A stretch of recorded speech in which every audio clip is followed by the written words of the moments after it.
Good morning. I'd like to welcome you today to the seminar Research for the Real World. My name is John Lobb, and I'm the director of the National Institute of Justice, and just want to thank you for taking time out of your schedules to be here this morning. Today's presentation is entitled Try Again, Fail Better, Lessons from Community Courts. And the speaker is Mr. Greg Berman from the Center for Court Innovation. He's going to be discussing lessons from several reform efforts in criminal justice settings. In particular, he's going to focus on the development of community courts, experimental court projects that are attempting to reduce both crime and incarceration in dozens of cities across the United States and around the world.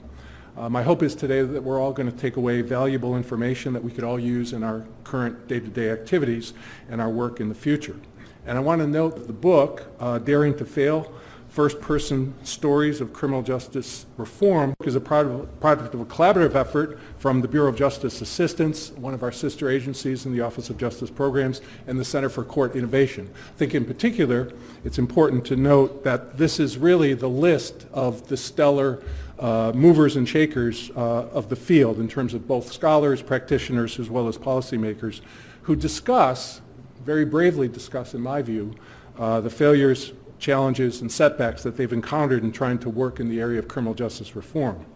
I also do want to point out that two of the interviews involve people that are close to us. Lori Robinson, our Assistant Attorney General, and Amy Solomon, the Senior Advisor to the Assistant Attorney General. And you should particularly look to see if the images, the sketches, look like them. Anyway, I found the book fascinating, and it is the kind of book that you could actually read during the baseball game. Quick read. Now it is my pleasure to introduce Mr. Greg Berman. Greg is the director of the Center for Court Innovation, which recently won the Peter F. Drucker Prize for Nonprofit Innovation. He's part of a founding team responsible for creating the center and has helped guide the organization from a startup to an annual budget of more than $17 million. The center has been responsible for implementing more than 20 demonstration projects, including the Midtown Community Court and the Red Hook Community Justice Center. He's the co-author of Good Courts, The Case for Problem-Solving Justice and Trial and Error in Criminal Justice Reform, Learning from Failure, which is another book I strongly recommend. He's a graduate of Wesleyan University and former Coro Fellow in Public Affairs. When I became interested in being the director of the National Institute of Justice, I was drawn to the second page in the Sunday New York Times business section, which were interviews. It was called the Corner Office, and they were interviews with various organizational leaders across a variety of fields. And I was struck by the questions that were asked of these leaders. Often, tell me an instance in which you failed in your career, and also, how do you interview? And inevitably, all of these men and women, young and old, black and white, all races, said, I asked people during interviews not to tell me about their resume because I could read. Tell me about instances in which you failed. And so I think the idea of criminal justice, taken seriously, trial and error, the importance of leaders failing, managing change, self-reflection, all these are good things. Now, this doesn't mean as an academic I'm going to add to my CV, these are the papers I wrote that got rejected. However, I do think it's a rather gutsy move, and I do really applaud my good friend Jim Birch and Bureau of Justice Assistance for sponsoring this, because this is a great thing for the criminal justice field, and I look forward to the talk. So, Greg. How's everybody? So it is an enormous pleasure to be here. Washington, as some of you know, is my hometown. And in New York, spring has not sprung yet, but it has sprung here, so it was nice to experience that. Thank you for your introduction, John. I wish my parents were here to hear that. And I want to also thank your team, Jolene and Yolanda in particular, for taking such good care of me. So I want to start with an unusual move, I think, for a speaker, which is to start with a series of confessions. And my first confession is that I have written actually a formal speech today. But even though I've written a formal speech, I'm someone who hates delivering formal speeches. I'm a little bit of an introvert by nature, and so the idea of kind of talking for minutes uninterrupted is abhorrent to me. So I know that you want questions to come at the end, but if you do have a question, if I do say something stupid along the way, please raise your hand and interrupt me. You'll be doing me a favor. My second confession is that it's going to be enormously difficult for me to live up to the title of these remarks, research in the real world. So first of all, I'm not a researcher, so I'm not going to share any groundbreaking research with you today. In fact, I'm a liberal arts kind of guy. I'm not a numbers person. That's one confession, but I'm also not really a criminal justice practitioner, not in any real sense of the word, right? I've never arrested anybody, I've never prosecuted a case, I've never supervised anyone on probation.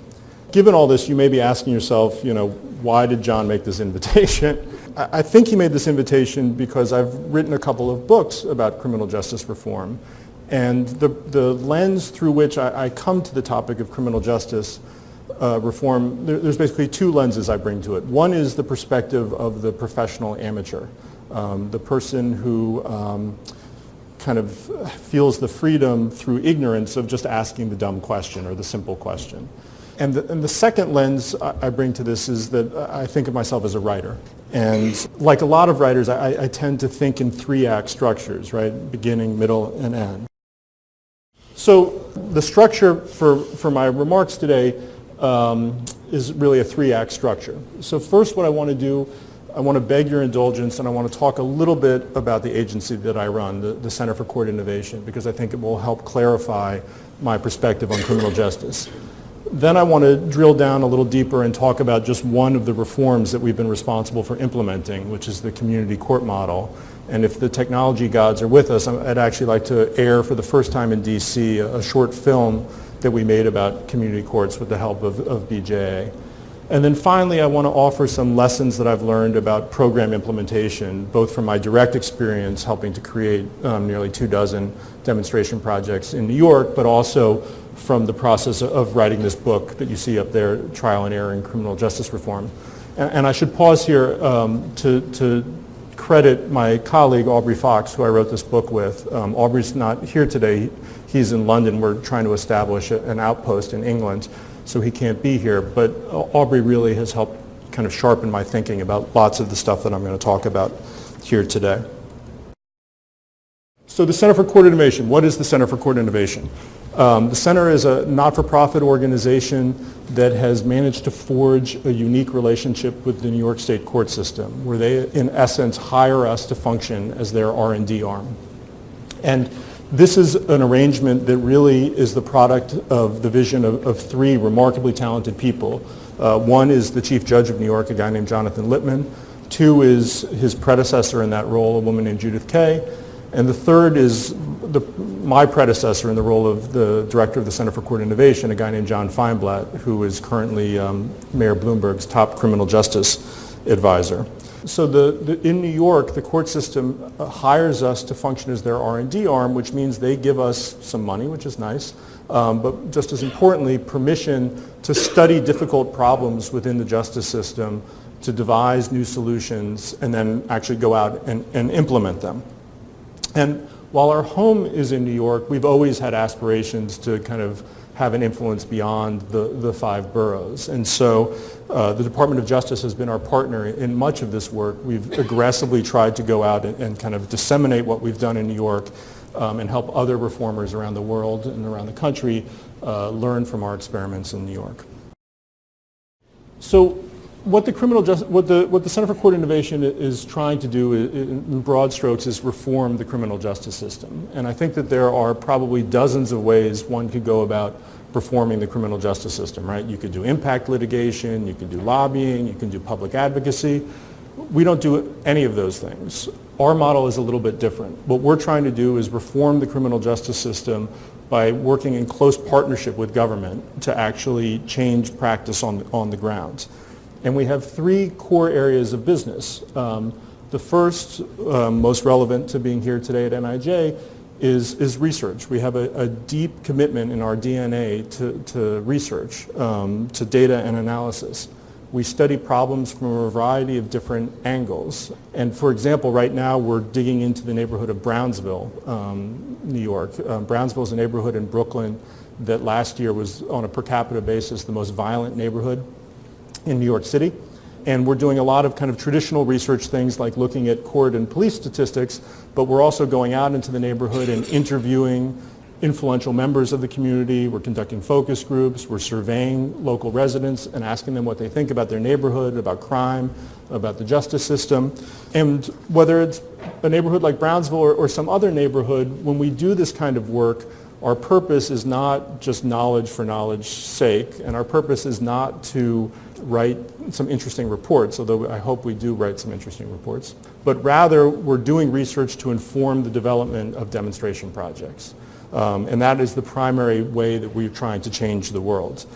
And our goal in creating demonstration projects is really to field test new ideas, to show new thinking in action. And since we started, we've developed 21 different demonstration projects in New York. Some of them are big, some of them are small. Some of them deal with very serious felony level cases. Some of them deal with very minor infractions. Some of them deal with adults. Some of them deal with juveniles. But the theme that kind of weaves through them all is a desire to push the justice system away from a kind of rote, mechanistic approach to let's just get through the calendar, let's just get through the day, and towards a more individualized approach that really tries to dig in and solve the problems of individual defendants, of individual victims, of individual neighborhoods. All of our demonstration projects have researchers associated with them, whether on a part-time or full-time basis. And our half dozen or so largest demonstration projects have been the subject of independent evaluations by places like the Urban Institute, John Jay College, and the National Center for State Courts. So then, so I've talked about research, talked about demonstration projects. Then we go out and provide what we call here expert assistance to the field. We're trying to aid justice reformers around the country, both inside and outside of government, helping them implement new solutions to local problems. And much of this work has been done in partnership with BJA. And I just want to thank BJA. We've been incredibly fortunate to work with people like Jim Birch and Kim Norris and Danica and so many other people who, and I hope I'm not pandering, but they really do embody what it means to be a public servant. And I've learned a lot from working with them. So thank you, guys. So anyway, what we're trying to get at in this somewhat obscure graphic is that our three core areas of business are meant to be kind of mutually reinforcing. Research is the foundation upon which demonstration projects are built. In turn, our experience running real-life programs is what gives us the credibility to provide assistance to the field. And then what we learn from our engagement with the world, we try to feed back into our demonstration projects so that we're a learning institution as well as a teaching institution. What I want to do now is drill down and focus on just one of the projects that we've been responsible for helping to create and promote over the last decade, and that is community court. So community courts are incredibly complicated beasts, but if you boil them down to their essence, I think they're trying to achieve two or three basic goals.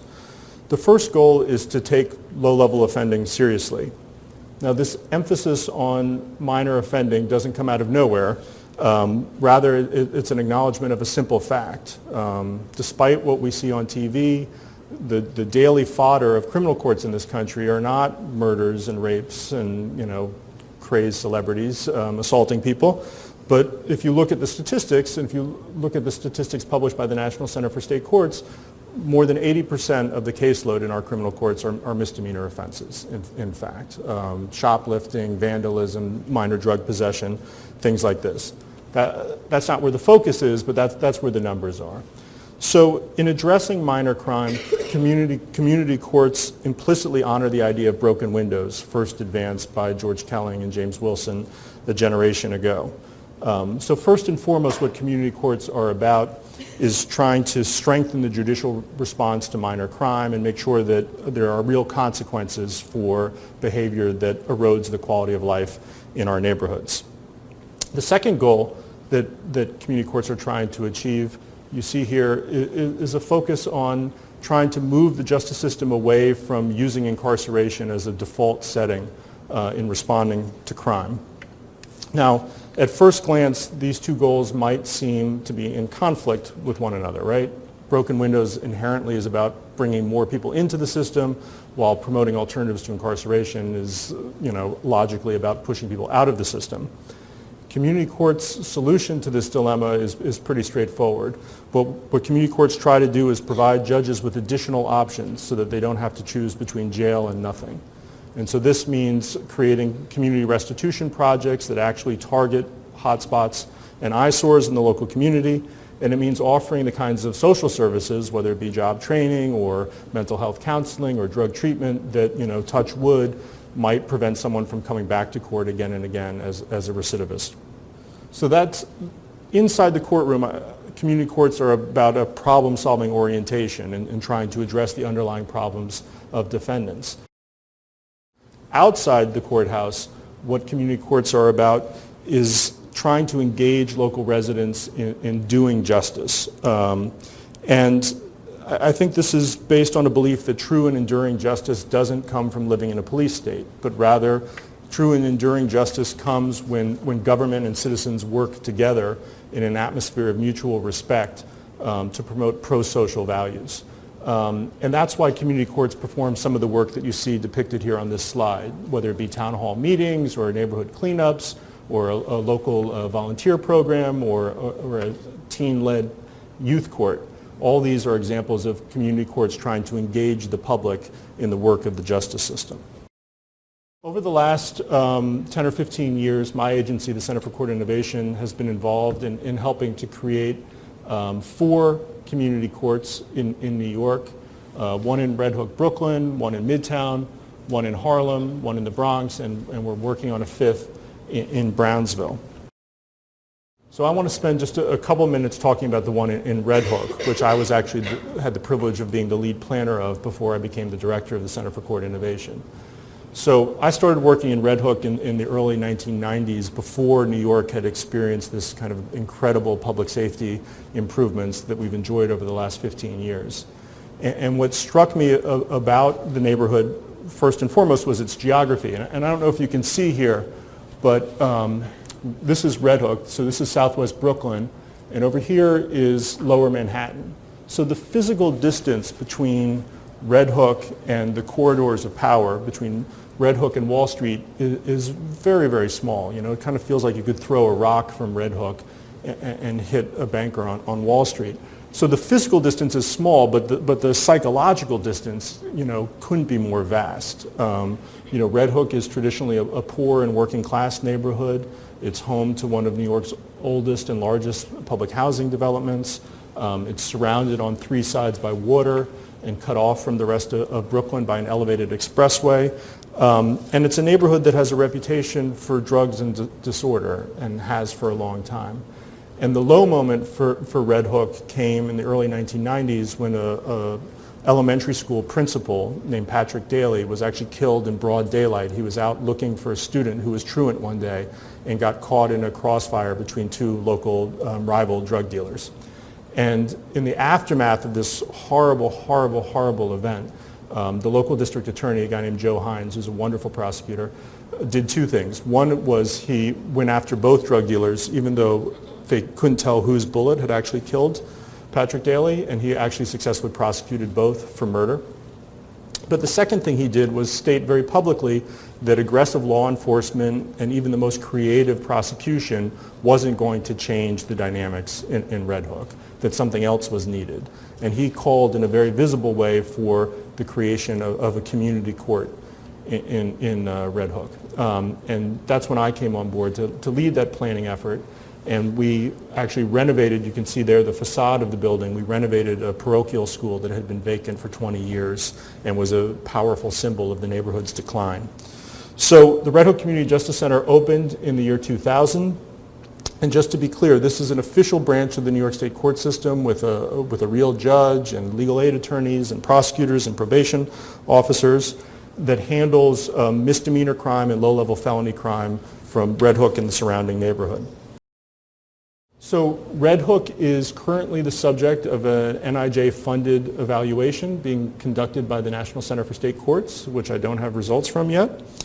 But because we believe in an action research model, researchers from the Center for Court Innovation are also dedicated to the project and are kind of constantly feeding us numbers about how it's doing. And just the ones that kind of jump out to me, one is that we've actually changed sentencing practice. We've dramatically reduced the use of jail. Two, that we have bolstered public trust in justice in this neighborhood. And then the last bullet is particularly important to me. We surveyed criminal defendants that had gone through Red Hook and compared them to defendants that went through the main criminal courthouse in downtown Brooklyn and found very high rates of perceptions of fairness at the place. And that was true regardless of the outcome of the case or the demographics of the offender. Over the last 10 years, we have hosted an average of 625 people, visitors per year to Red Hook and our other demonstration projects. And most of them come to look at just a piece of what we do. They're interested in how we do community service. They're interested in how we redesigned the courthouse to make it more user-friendly. Fully 2 out of 3 visitors who come to us say that they're going to take back something to their home jurisdiction and implement something that they learned in Red Hook. And then there's a small percentage of people who actually come because they're interested in replicating the whole thing in toto. And so there are about 36 community courts in the U.S. I just actually got an email yesterday that another one is being planned in Milliken, Colorado, which isn't represented here. And there's another 24 in operation around the world. So what I want to do now is kind of pause and show you just a brief video that we made that offers some highlights of how these programs work.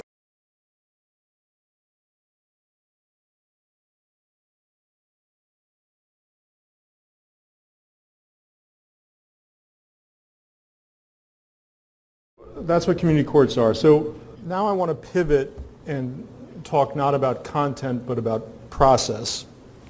And in particular, I want to try to offer some lessons that I've learned from the community courts that you saw on the screen, but also from other criminal justice reform efforts that we've looked at around the country. And these lessons are drawn from a project that we've done for the last couple of years in concert with BJA, a project that we've dubbed the Trial and Error Project. And this policy inquiry is really based on a couple of operating assumptions. The first operating assumption, as you see here, to paraphrase Teddy Roosevelt, is that failure is a fact of life, that there is no effort without error, and we should acknowledge that.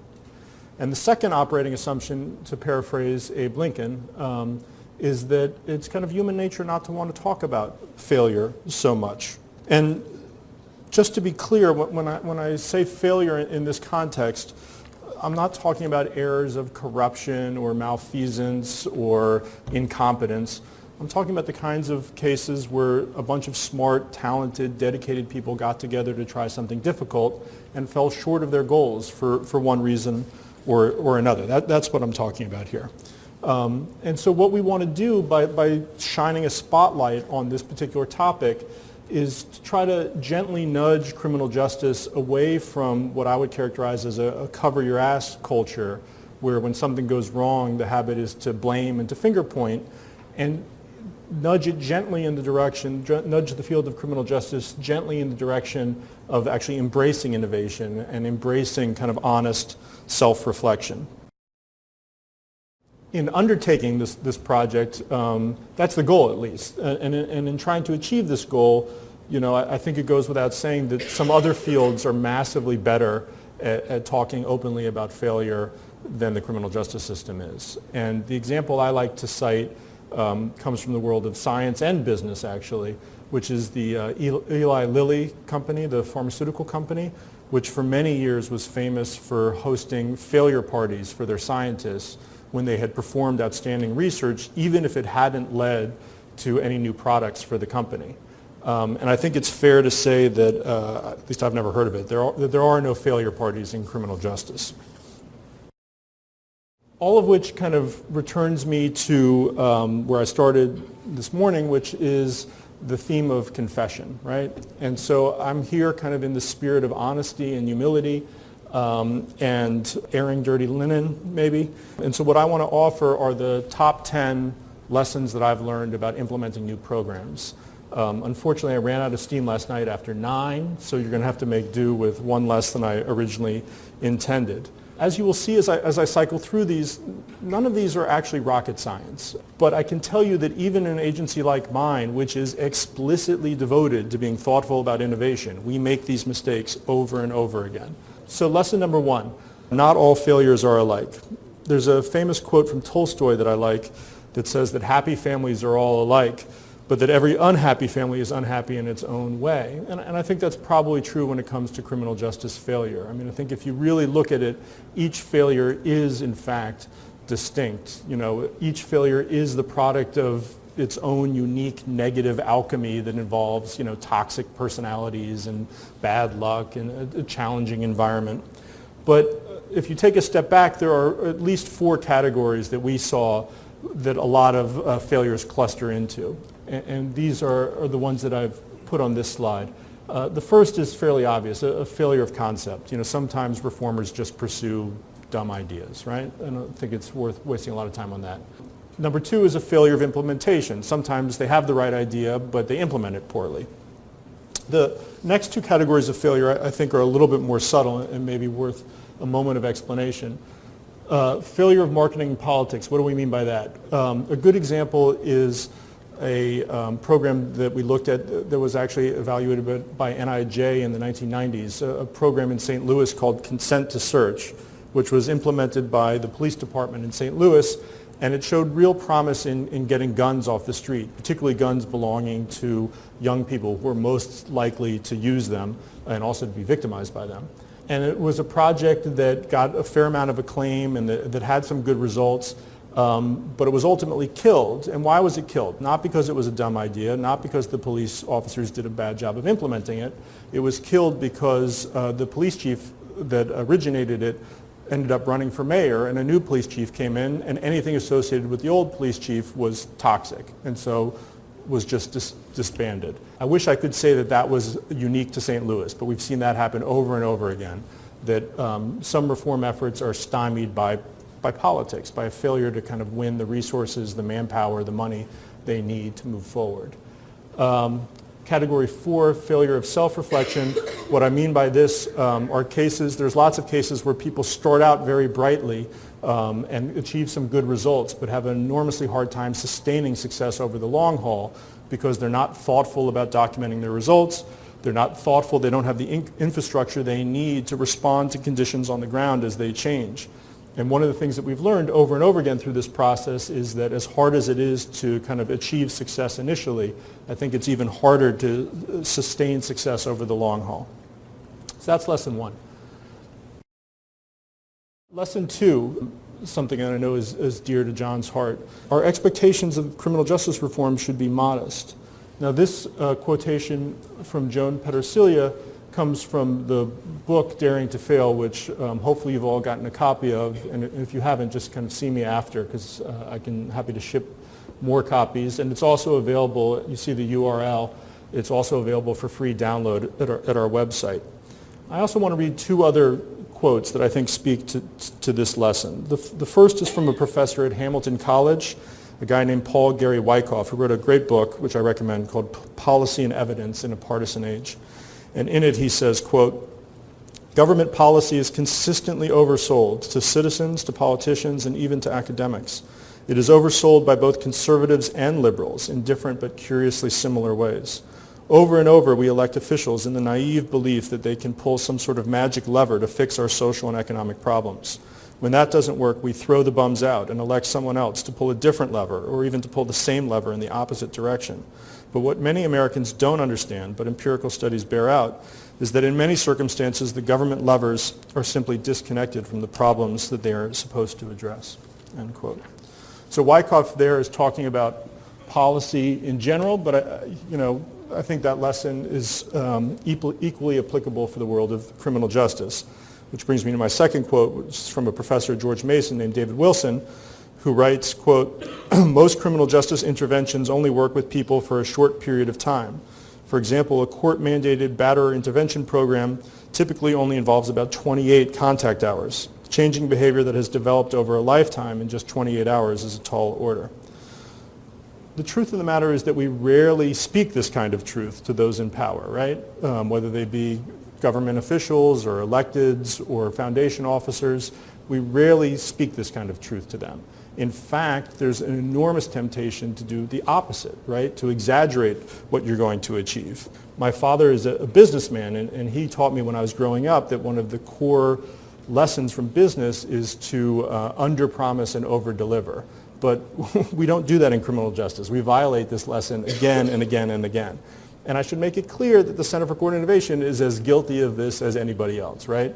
We have had a number of process evaluations performed of our own work, and when we took a step back and analyzed what we learned from the process evaluations, the number one mistake that we made over and over again was that we overestimated the caseload volume. We overestimated the number of people that we were going to serve. And we did that not purposefully or not out of some bad instinct.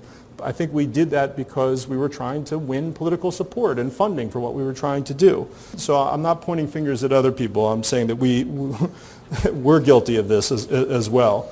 But there are real consequences when we do this again and again and again. You know, I think that most obviously when we underperform, when we set up unrealistic expectations for ourselves and then fail to meet them, what we end up doing is feeding and deepening public cynicism about justice and public cynicism about government in general. And I think that we should stop, personally. Lesson number 3, don't define success too narrowly. Reducing crime should be the central goal of the criminal justice system. I think most of us would agree with that. But this is not the only goal that matters. So look again at my slide about Red Hook, right? Not a single one of these bullets speaks directly to crime reductions. But I would argue that, and I know this for a fact, all of these are impacts that are incredibly important for the local community, in fact, and I would argue are important for government as well. As an aside, crime is down significantly in Red Hook since we opened in 2000. I just don't have any evidence that there's a causal link between what we've done and the crime reduction. So though hopefully the new evaluation from the National Center for State Courts will speak to that. The larger point I'm trying to make here is that I think that our default setting is to take a pass-fail approach to new programs. Did this work or not? Did it reduce crime or not? That's an important question to ask, but that's not the only question that matters. And I think that if we want to really build knowledge in the field, we have to be more subtle and nuanced and ask a more sophisticated set of questions about criminal justice reform. Lesson number 4. The closer you look, the line between success and failure can get awful, awful blurry, right? I wish I could say that it was very easy to separate the world into tidy piles of successes and tidy piles of failures. But the truth of the matter is that there's a lot of gray out there. And so to illustrate this, I want to talk about a program that we run out of our Harlem Community Court, which is a specialized reentry court that works with parolees returning to the neighborhood post-release from prison. So the Harlem Community Justice Center, for those of you who know New York, is located in the heart of East Harlem at the corner of 121st and Lexington. And as it happens, it's right smack dab in a 7-block corridor that has the highest incarceration rate of any corridor in New York City, according to the Justice Mapping Center. And so given this, we created this specialized program that worked with parolees coming back to the neighborhood and focused intense supervision and intense services on them during the first 6 months after they were released. And on this slide, you'll see the results of a study that our researchers recently did into the impact of this program. So the explicit, just to be clear, the explicit goal of the program is to both reduce crime and reincarceration among participants. And when we compared participants in the reentry court to other parolees returning to Upper Manhattan who didn't go through the program, excitingly, when we looked at reconvictions, we found a 19% reduction in the reconviction rate. So, you know, yay, it looks like we've actually reduced crime if you accept that as a proxy for criminal behavior. But when we looked at technical violations, we've actually almost doubled the amount of people returning to prison for technical violations because of a supervision effect, right? We're monitoring them more closely, so we were picking up dirty urines and missed appointments and broken curfews. So is Harlem a success or a failure, right? It's not so clear. And I can tell you firsthand I think that we've been very scrupulous about trying to get out the results of this study, both the bad results and the good results. I can tell you that it's very hard to manage the message with something like this. If I had a dime for every person that came up to me and said, oh man, I'm sorry, I heard that the results in Harlan were horrible. No, they're not. They're just mixed, right? They're contradictory and they're confusing and you have to parse through them. They're not bad results. And I think that we're just, as a reading public, well, A, we don't read anymore, but even those of us who do read, I don't think that we're oriented towards kind of making these kind of subtle distinctions, right? And I think that that further erodes our willingness, and I speak when I say the field's willingness to be honest about performance. Lesson number 5, pay attention to politics, right? I said that some of these lessons are going to be obvious. I think there tends to be, when I get, when I go out for beers with my criminal justice reformer brethren, I think there sometimes tends to be 2 default settings in relationship to politics. Some reformers, I think, tend to just ignore politics, right, and pretend that reform exists in a world outside of politics. And I think the other attitude is to think that politics is wholly a negative force, right? It's the kind of thing that makes smart people do dumb things. In reality, I think politics is pretty value neutral. Politics can have positive impacts and politics can have negative impacts on criminal justice reform. And a good example of this is the San Francisco Community Court, which really, you see here a picture of the former mayor of San Francisco, Gavin Newsom, who came to New York a couple of years ago and fell in love with the idea of a community court. And it really was Newsom's enthusiasm that jump-started this project. The project couldn't exist were it not for Newsom's support. But because Newsom was and is a controversial figure, his relationship to the program also caused it enormous problems. In fact, you see a headline here. Initially, when it came up to be reviewed by the Board of Supervisors in San Francisco, they voted it down. In my opinion, had nothing to do with the merits of the project and everything to do with the Board of Supervisors' relationship to Newsom. And so my point here is a fairly obvious one, but politics both giveth and politics taketh away, and reformers ignore politics at their own peril. Lesson number 6, context matters. There's basically no such thing as a program that can be taken off the shelf regardless of local conditions and implemented successfully. One of my favorite musicians is a guy named Billy Bragg, and he's got a song in which he says, you can borrow ideas, but you can't borrow situations. And I think that that's really true. We've seen this again and again. Just because something works in one place doesn't mean it's going to work everywhere. And an example of this is the drug court movement. I think that there is a growing, if not uniform, consensus that drug courts actually work, that they have shown that they kind of reduce crime and reduce substance abuse among participants. But that doesn't mean that every drug court is a success. And indeed, in recent months, we've seen drug courts generate a lot of pushback, in part because there's some examples of bad practice out there. Let's be honest about it. In the trial and error book, we look at drug courts primarily through the prism of leadership. And in general, leadership transitions are very important moments for criminal justice programs. In general, lots of criminal justice reforms are created by highly charismatic individuals who inevitably go on to do other things.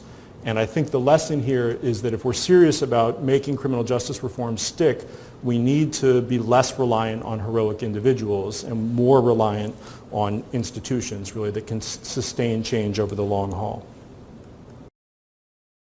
Lesson number 7, to quote the Roots and Chinua Achebe, things fall apart. Just because something works once doesn't mean it's going to work forever and ever. And the example I like to cite is Operation Ceasefire. Does everybody here know Operation Ceasefire in broad strokes? So remarkable program from my perspective. And if the best description, if any of you haven't read Pulling Levers by my friend David Kennedy, I encourage you to read it. It's one of the more provocative criminal justice articles that I've read. Anyway, so Ceasefire, this collaboration between local clergy and probation and criminal justice agencies and academics from Harvard and street outreach workers, achieved some phenomenal things in the 1990s in Boston and have been credited with reducing youth homicide dramatically. And Ceasefire achieved success that very, very few programs ever achieve success at this level, right? Cover of Newsweek magazine, as you see there, trips to the White House, millions of dollars in grants, And in the midst of all this great success, the program fell apart. Why did it fall apart? There's a saying that failure is an orphan, but success has many parents. And I think that this was really true in the case of Ceasefire. The great strength of this program was its interagency collaboration, but it was also the interagency collaboration that ended up killing the project. In the aftermath of the Boston Miracle, there were very intense fights over public acclaim and who got credit for what. And so the key line, this was actually a quote from a op-ed that a street outreach worker, a guy named Tenny Gross, wrote in the Boston Globe. And the key line here, obviously, is the beefs on the streets are what get the headlines, but it's the beefs in the offices and the agencies that are equally to blame for what is happening on the streets. So my point here is just, when you buy a stock, they say past performance doesn't guarantee future success. I think that's true in the criminal justice system as well. Lesson 8. This is maybe a little bit of pandering to NIJ, but reformers should invest in research, right? Self-examination is vital to the long-term health, not just of reform efforts, but of the entire field of criminal justice. And we've seen this play out most recently in England with the community court in North Liverpool. So the North Liverpool Community Court has probably gotten more press attention than all the other community courts in the world combined. It's actually the subject. There's a lightly fictionalized TV drama now on the BBC that I encourage you to Google if you're interested, based on the North Liverpool Community Justice Center. And the North Liverpool Community Justice Center was created and instigated really at the highest ranks of the British government. The Home Secretary himself at the time, a guy named David Blunkett, was intimately and personally involved in pushing the program forward and selecting the location. And is often the case when high-ranking officials get involved in something, there was enormous pressure to implement this project immediately, like yesterday. And in the rush to implement it, they really didn't think through, there wasn't time to build an effective information architecture. And that's all fine and dandy when times are good, right? But times aren't so good right now. And so there was a recent study of the Liverpool project, and it concluded, and I quote, "In practice, data collected is not routinely shared with center staff, or in some cases appears not to be collected at all. This is not to say that the center isn't achieving significant outcomes, but that it is unable to demonstrate effectiveness. North Liverpool has found itself without adequate capacity to respond to those critics who rightly or wrongly question both the efficacy and the cost of the project." So we all know that when times are tough, there's enormous temptation to kind of jettison things like research and development as quote-unquote luxuries.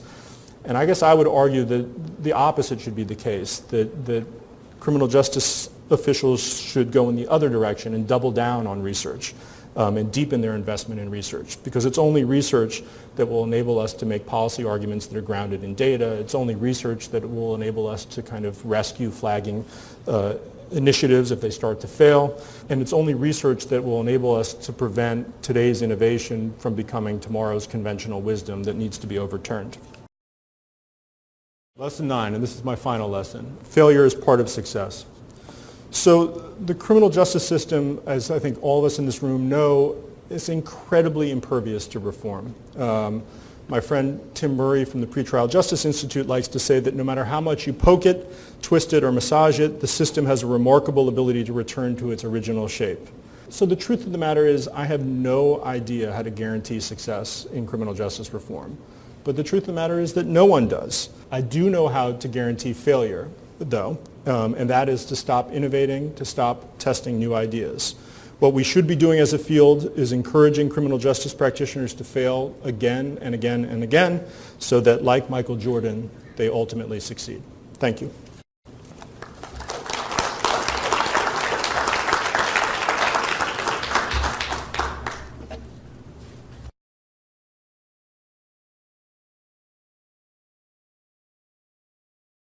Thank you very much.